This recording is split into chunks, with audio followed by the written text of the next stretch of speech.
It's possible to overstate the government's enthusiasm for absolutism.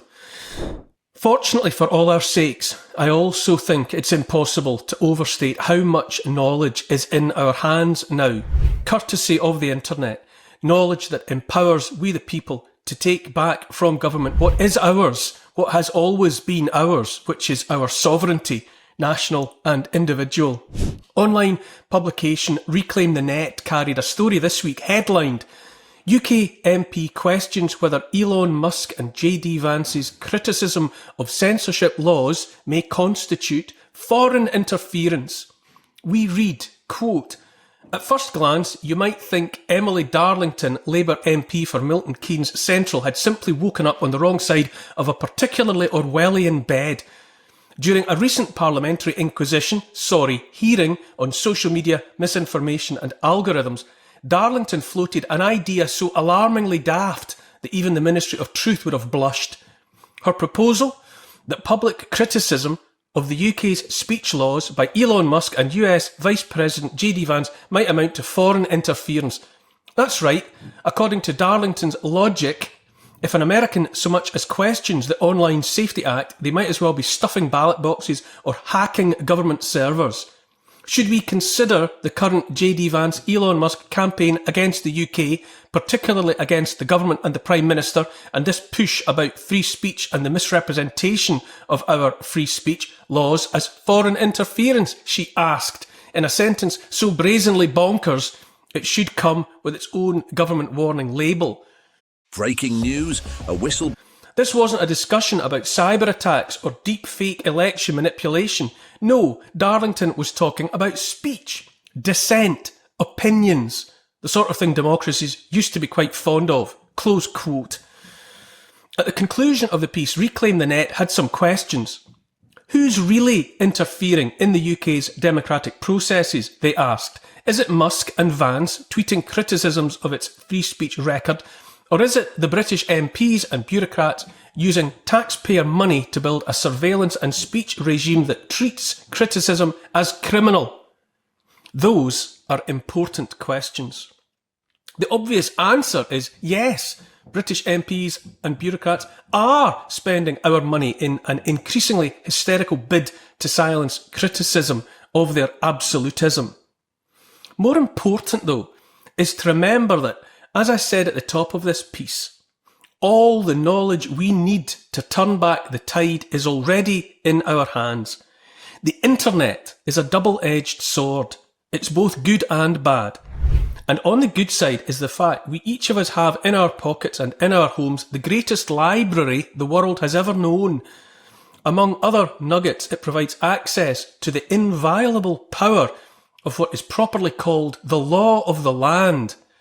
The latest rash of MPs, their bureaucrats, and the rest of the would-be absolutists are quite literally powerless in the face of the law of the land, also referred to as the common law. Generation after generation of their ilk has sought to hide that truth, to paper over it with their ceaseless torrents of lawless legislation, to brush the truth under the carpet with bluff and bluster. But the fact remains that the Constitution of this country makes plain and untouchable how we the people might indeed must protect ourselves from the unlawfulness of government.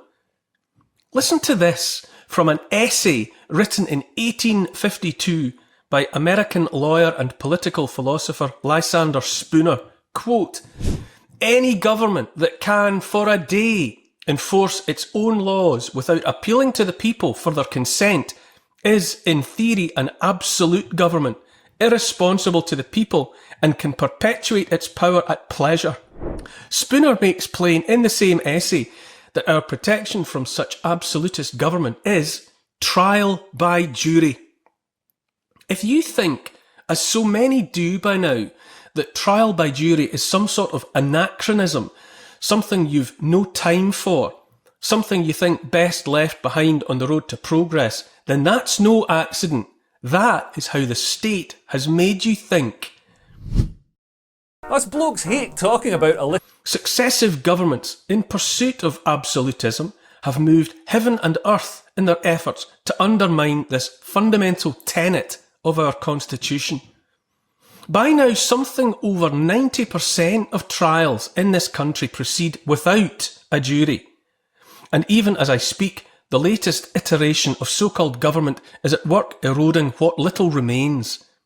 But I tell you now, regardless of how much thought you have ever given or not given to the notion of trial by jury, it is and has been for hundreds of years the ultimate protection of free sovereign people.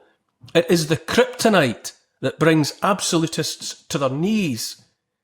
The trial by jury, wrote Lysander Spooner, forbids the government to execute any of its laws by punishing violators in any case whatever, without first getting the consent of the country or the people through a jury.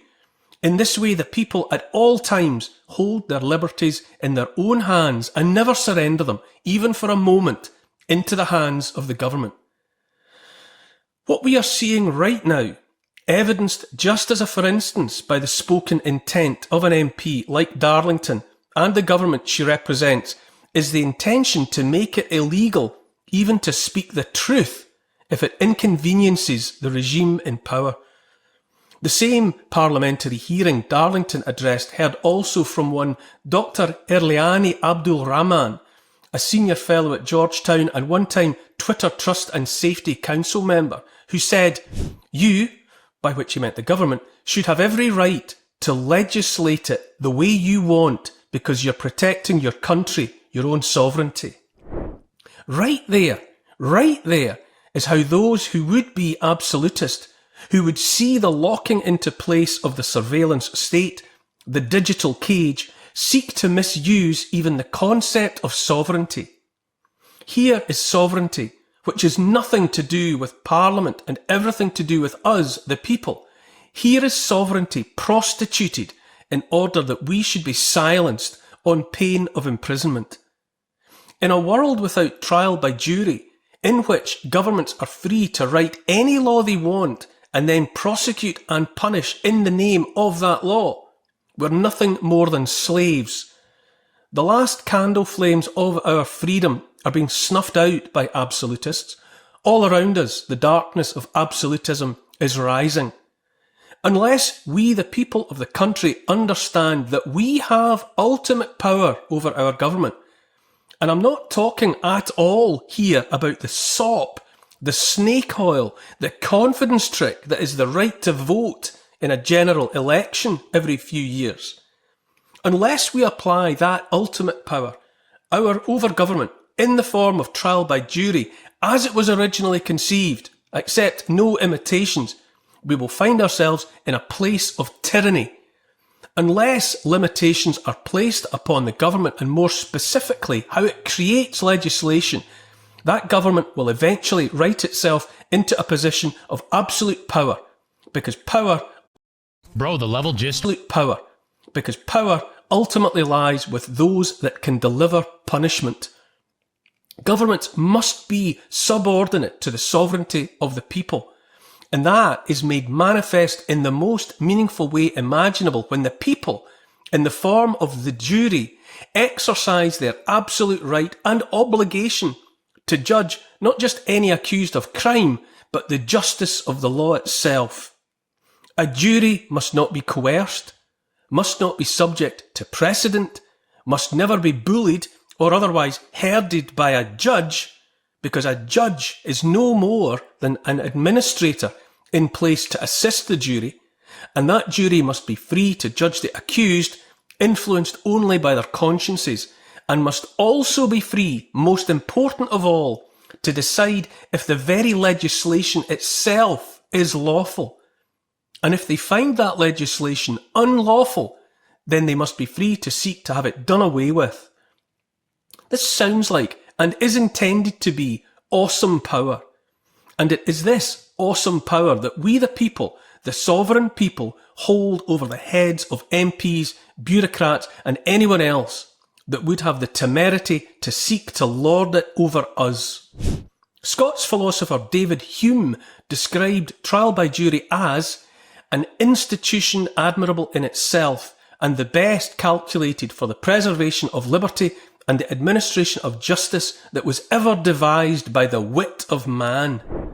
If we stand mutely by while any government, here today and should be gone tomorrow MPs, seeks to lock us in a digital cage, seeks to silence dissent, seeks to silence even the asking of questions about what that government is doing, if we tolerate this, then we will only have ourselves to blame.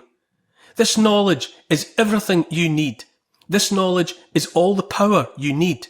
Understand this, know this, spread the word. This knowledge makes us invincible. It is in this way that we are never governed by government.